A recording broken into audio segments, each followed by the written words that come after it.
Hi everyone, Ulster Expat here, back for another video. In my previous videos I had mentioned that I was going to possibly do a review of sorts for the hybrid barrels that I have been using to age some of my beer. So I'm going to cover that in this video. A review of sorts. There are other reviewers that maybe do a better job than myself, but I will give my my own personal experience with them. The second part of the video, or the second reason for the video, is to just update on the Scottish National Homebrew competition, which finished yesterday. Just yesterday evening was when the prize giving was announced, so we'll cover that. And I have a particularly happy reason to cover that, so we'll get there. We'll get there now. So we'll start with the Scottish National Homebrew competition. So we've just, as I said, we just completed that yesterday. It's the biggest competition by far that we've ever hosted. We maxed out at 300 entries for that competition, and then in reality we actually received 268 beers, which is still much larger than previous years, and so we've really regarded it as a massive success. We've expanded in terms of the entries that where we're getting the entries from. We had nearly 10% of the entries came from the Panemaju Homebrew Club in Finland, who are a very, very strong homebrew club, which was reflected in the results as well. They actually came out as the champion brew club, which was very good for them. But in addition to being the biggest competition that we've ever run, it was actually probably the most challenging as well. So just finished at the weekend. For those of you in the UK or maybe in other parts of Europe that were affected, we were hit by Storm Éowyn on Friday. Unfortunately, the judging was due to start on the Friday at Edinburgh City Council venue. That council venue, unsurprisingly, was shut due to the red weather warning, which led us to be slightly delayed in getting off the mark in terms of judging. One of the other members of the Scottish Craft Brewers very kindly volunteered his house to be an alternate venue. So when the weather died down in the early evening, we were able to relocate to his house and perform the judging there. And we did really well, because we only had half the number of judges that we were expecting on the Friday, but yet at the end of that session we managed to only be one table behind where we needed to be for in terms of the schedule for judging. So then judging continued on a Saturday morning and then into the Saturday evening. The council venue had reopened by then, but we had a great turnout for the judging, and then we finished off with best of show judging on Sunday morning, followed by the sort of event awards ceremony and results, which kicked off at 5 p.m. down in Leith. So a really good competition, and really just hats off to all of the club members, because we came up against a lot of adversity and yet still managed to not really be impacted in delivering the competition. And as is always our boast, about 30 seconds after we had finished the results announcements, everyone's feedback and results were available. So we worked really hard at getting the feedback in a position where it is ready. So not even just your scores, but your feedback sheets as well.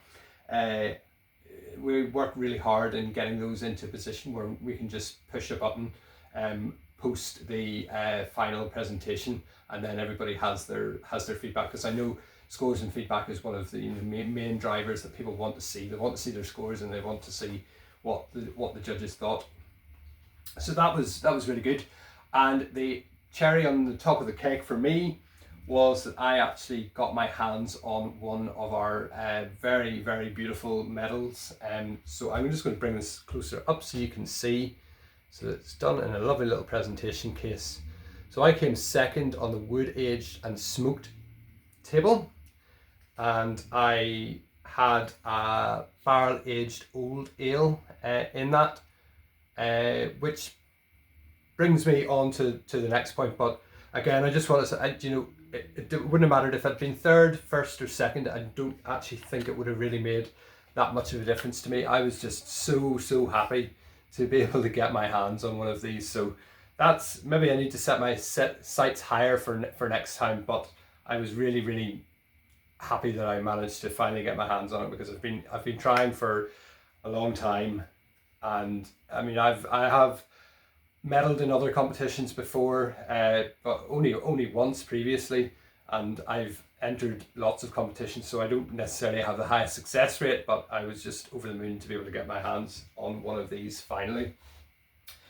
So that brings me on to the next part for the video, which is to look at these hybrid barrels. So as I said, the beer that I won the silver medal for was in one of these barrels, and I'll just bring it up sort of into my arms so you can see. So these are called, they're called Bad Motivator Legacy barrels, and as you can see, they're a hybrid barrel. So you have one oak head on the barrel, but actually the majority of the barrel is made up of a stainless steel bain-marie pot. But it has a tap inserted, and it has a bung, which it's solid oak again. So obviously you can fill your beer from the top and put the bung in and then leave it to age. So they are primarily aimed at home distillers. So the guy that came up with the idea, I think, was a home distilling enthusiast. And the reasoning behind these barrels and why there's a hybrid approach to them. So if you ended up with a barrel this size, so these are about 6 liters, the barrels. So if you had a 6 liter solid oak barrel, then the surface area to volume ratio is all wrong, in terms of that there's far too much contact with wood for a volume of that size. And what then ends up happening is that you end up getting the wood aging happens too quickly, and you're extracting more and more tannins out of the wood than you would want, which means that you can't leave either spirit or beer in contact with in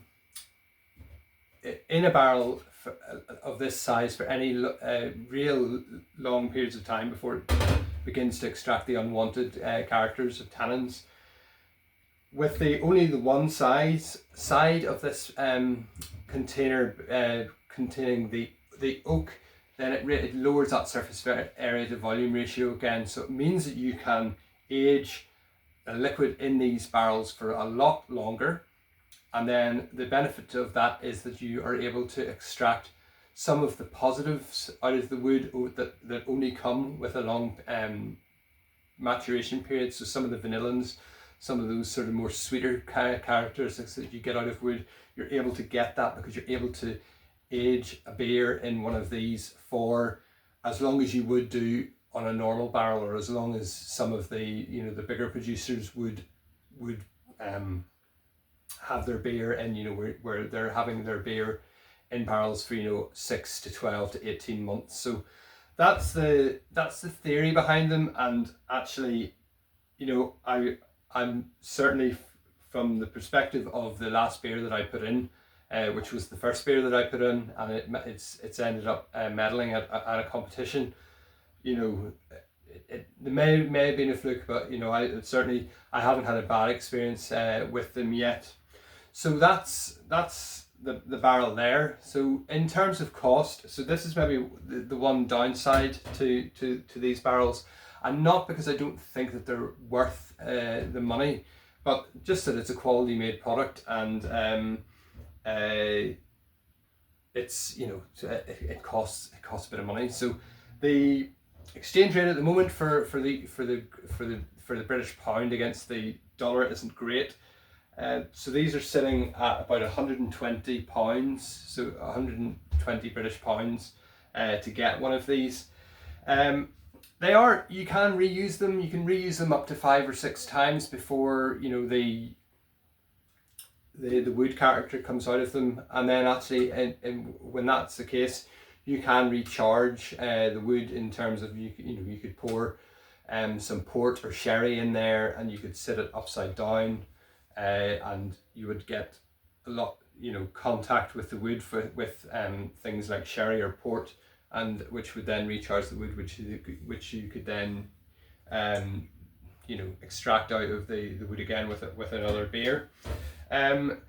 As I said, they have a wood head to them. So these come from ex whiskey barrels, or they don't all come from ex whiskey barrels, but you can get these with fresh oak on them, or you can get them with ex bourbon barrels, ex sherry casks. I think they even do some ex rum casks versions of them, which again, which will impart particular qualities to any liquid or any beer that you put them in. So I really like mine. This is the second one that I've purchased. The first barrel, which was the barrel that the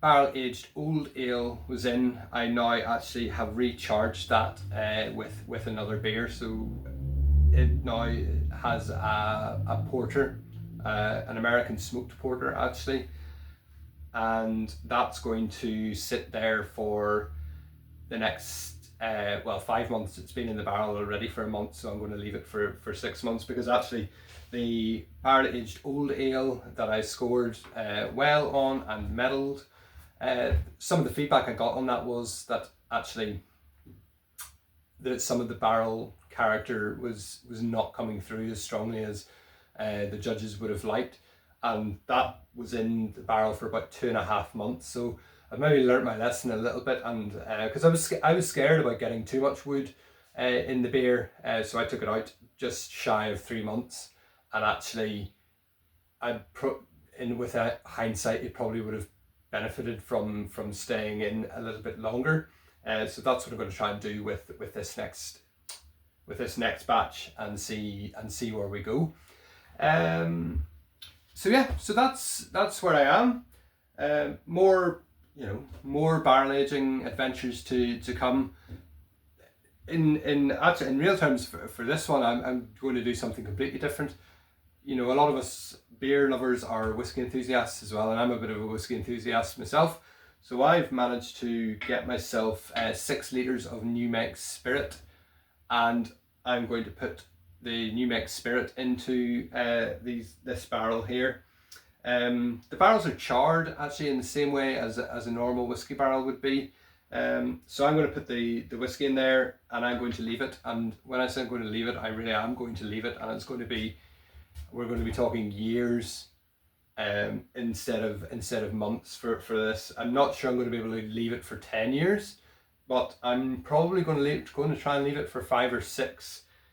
And with the aim being that I'm going to get 6 litres, or however much is left after the Angel's share, to get 6 litres of effectively what you would class as single malt whiskey. So that's what's that's what's in store for this barrel. The other barrel that has the smoked porter in it at the moment, it will go back once I get the beer out of that. Another beer will go into it. I'm thinking potentially about rebrewing the old ale, because it was really lovely, and actually, I mean, I'm biased. It's not the highest scoring beer I've ever had at a competition. It only scored 36 actually, so it medalled with 36, which I know is probably quite low.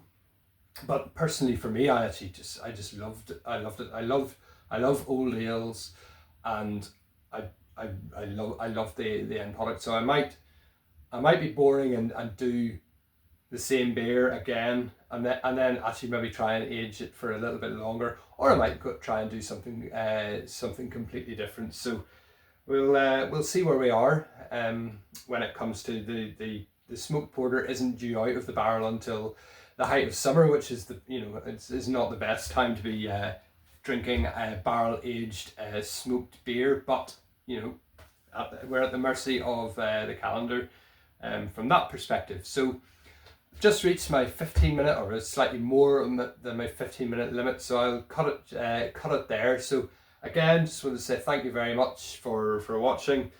I've hopefully given some more information around these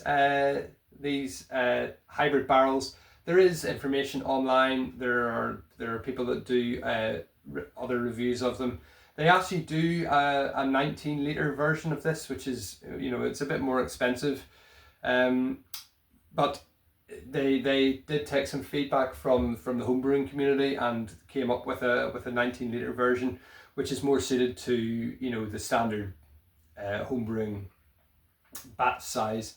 But as I said, because I only brew 10 litres on my tiny little Brewmeister, which you can just see in the corner of the shot there, a 6-litre barrel is perfect for me, and it's even better from a perspective that I get 6 litres in here. I might get 4 litres in a keg in my Keezer, and then I ended up with a barrel-aged version and a non-barrel-aged version, which I always find is quite interesting to be able to do that sort of comparison. So that's where I am at the moment. More videos probably to follow in the future. See where we are with competitions. Competition season is ramping up there. I think I've got another couple of beers going into the UK Nationals, and we as a club, the Scottish Craft Brewers, we're actually going to send a crate of beers over to the World Cup of Beer, which is run by the Bay Area Mashers on the west coast of the US. So lots of different competitions to get our teeth into over the next few months. So let's see. Hopefully maybe this isn't the only medal I get this year, but I'm not greedy. I know that you have to brew like a high standard of beer to be able to get one of these, and I'm just glad that I've finally managed to brew a beer worthy of getting my hands on one of these. So that's where I'll leave it today. So thanks very much everyone for watching, and happy brewing.